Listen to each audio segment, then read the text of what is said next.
ਦੋਸਤੋ ਇੱਕ ਵਾਰੀ ਹਜ਼ਰਤ ਈਸਾ अलैहिस्सलाम ਆਪਣੇ ਸਾਥੀਆਂ ਨਾਲ ਕਿਤੇ ਜਾ ਰਹੇ ਸੀ। ਇੰਨੇ 'ਚ ਉਹਨਾਂ ਦੇ ਹਵਾਰੀਆਂ ਨੇ ਕਿਹਾ, ਐ ਈਸਾ ਇਬਨ ਮਰੀਮ, ਕਿਆ ਤੁਹਾਡਾ ਅੱਲਾ ਆਸਮਾਨ ਤੋਂ ਖਾਣਾ ਉਤਾਰ ਸਕਦਾ ਹੈ?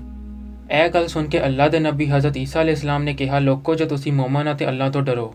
ਤੇ ਉਹ ਕਹਿਣ ਲੱਗੇ, ਅਸੀਂ ਤਾਂ ਆਪਣੇ ਈਮਾਨ ਨੂੰ ਤਾਜ਼ਾ ਕਰਨ ਲਈ ਆ ਕਹਿ ਰਹੇ ਸੀ, ਤਾਂ ਕਿ ਅਸੀਂ ਅੱਲਾ ਦੀ ਕੁਦਰਤ ਵੇਖੀਏ, ਰੋਟੀ ਖਾ ਕੇ ਆਪਣੇ ਰੱਬ ਦਾ ਸ਼ੁਕਰ ਅਦਾ ਕਰੀਏ ਤੇ ਉਹ ਲੋਕ ਜਿਹੜੇ ਕਾਫਿਰ ਨੇ ਉਹ ਵੀ ਆਪ ਤੇ ਈਮਾਨ ਲੈ ਆਣ।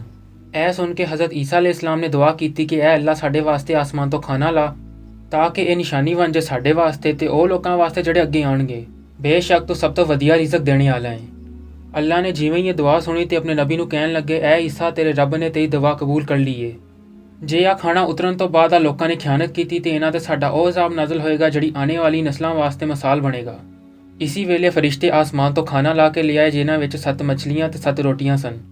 ਕਈ ਜਗ੍ਹਾ ਤੇ ਆਂਦਾ ਹੈ ਕਿ ਮਛਲੀ ਤੇ ਗੋਸ਼ਤ ਉਤਰਿਆ ਤੇ ਕਈ ਜਗ੍ਹਾ ਤੇ ਆਂਦਾ ਹੈ ਕਿ ਇੱਕ ਵੱਡੀ ਮਛਲੀ ਉਤਰੀ ਜਿਹਦੇ ਨਾਲ ਤਰ੍ਹਾਂ ਤਰ੍ਹਾਂ ਦੀ ਰੋਟੀਆਂ ਤੇ ਸਬਜ਼ੀਆਂ ਸਨ। ਬਸ ਜਿਵੇਂ ਹੀ ਉਹ ਹਵਾਰੀਆਂ ਨੇ ਉਹ ਨੂਰਾਨੀ ਖਾਣਾ ਵੇਖਿਆ ਤੇ ਉਹਨਾਂ ਵਿੱਚੋਂ ਇੱਕ ਜਿਹਦਾ ਨਾਮ ਸ਼ਮੂਨ ਸੀ ਤੇ ਉਹ ਆਪਣੇ ਕਬੀਲੇ ਦਾ ਸਰਦਾਰ ਸੀ, ਕਹਿਣ ਲੱਗਾ ਕਿ ਇਹ ਖਾਣਾ ਦੁਨਿਆਵੀ ਹੈ ਜਾਂ ਆਸਮਾਨ ਦਾ ਖਾਣਾ ਹੈ। ਹਜ਼ਰਤ ਈਸਾ अलैहिस्सलाम ਨੇ ਜਵਾਬ ਦਿੱਤਾ ਕਿ ਇਹ ਖਾਣਾ ਨਾ ਤੇ ਦੁਨਿਆਵੀ ਹੈ ਨਾ ਹੀ ਆਸਮਾਨੀ, ਬਲਕਿ ਤੁਹਾਡੇ ਰੱਬ ਨੇ ਇਸੀ ਵੇਲੇ ਤਖਲੀਕ ਕਰਕੇ ਤੁਹਾਡੇ ਲਈ ਕਲਿਆ ਹੈ।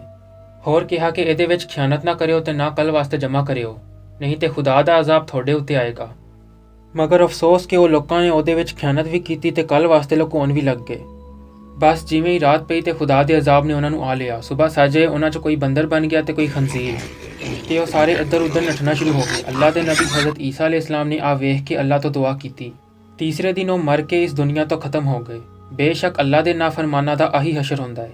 ਖੁਦਾ ਨੇ ਇਸ ਸਾਰੇ ਵਾਕਿਏ ਨੂੰ ਕੁਰਾਨ ਪਾਕ ਦੀ ਸੂਰਤ ਅਲ ਮਾਇਦਾ ਵਿੱਚ ਮਹਿਫੂਜ਼ ਕਰ ਦਿਆ। ਇਸੀ ਵਾਸਤੇ ਇਹਦਾ ਨਾਮ ਮਾਇਦਾ ਹੈ, ਜਿਹਦਾ ਮਤਲਬ ਹੈ ਦਸਤਰਖਾਨ। ਦੁਆ ਹੈ ਕਿ ਖੁਦਾ ਮੈਨੂੰ ਤੇ ਤੁਹਾਨੂੰ ਗੁੰਮਰਾਹੀ ਤੋਂ ਬਚਾ ਕੇ ਸਿੱਧੇ ਰਸਤੇ ਤੇ ਚਲਾਏ, ਆਮੀਨ। ਜੇ ਇਹ ਵੀਡੀਓ ਚੰਗੀ ਲੱਗੀ ਹੋਵੇ ਇਹਨੂੰ ਲਾਈਕ ਤੇ ਸ਼ੇਅਰ ਕਰੋ। ਇਸ ਤਰ੍ਹਾਂ ਦੀਆਂ ਹੋਰ ਇਸਲਾਮੀ ਵੀਡੀਓ ਵੇਖਣ ਵਾਸਤੇ ਸਾਡੇ ਚੈਨਲ ਨੂੰ ਜ਼ਰੂਰ ਸਬਸਕ੍ਰਾਈਬ ਕਰਿਆ ਜੇ। ਤੇ ਵੇਖਣ ਦਾ ਸ਼ੁਕਰੀਆ।